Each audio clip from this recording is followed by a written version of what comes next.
South Dakota's Attorney General concluded deadly force used by law enforcement earlier this month in Sioux Falls was justified.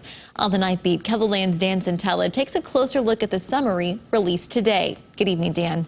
Good evening, Bridget. The report says that on August 9th, the Sioux Falls Area Drug Task Force detectives stopped a car close to 12th Street and Williams Avenue near the intersection of 12th and Kiwanis. Two people got out of the vehicle and ran. An investigator with Minnehaha County Sheriff's Office who was there to help with the stop told them to go to the ground. One of them, 21-year-old Jacob Michael James of Sioux Falls, pulled out a gun and shot at the investigator.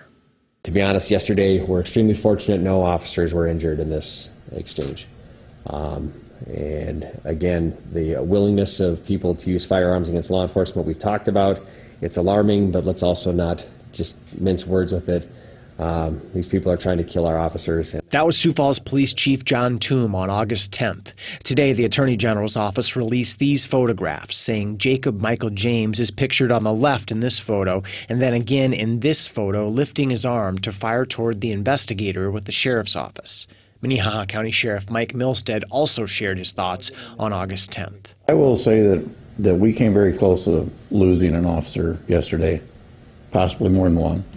And this isn't something that our community is accustomed to. According to the Attorney General's office, the detective and investigator fired back at James, who kept shooting at them. James was shot 4 times and eventually died because of the injuries suffered.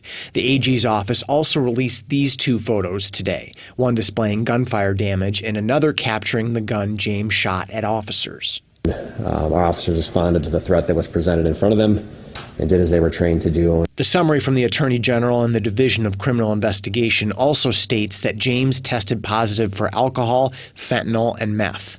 All told, James fired 3 shots, while the detective fired 7 shots and the investigator fired 14. For a closer look at the full summary from the Attorney General's office, as well as the photos, we've posted them with this report on KELOLAND.com.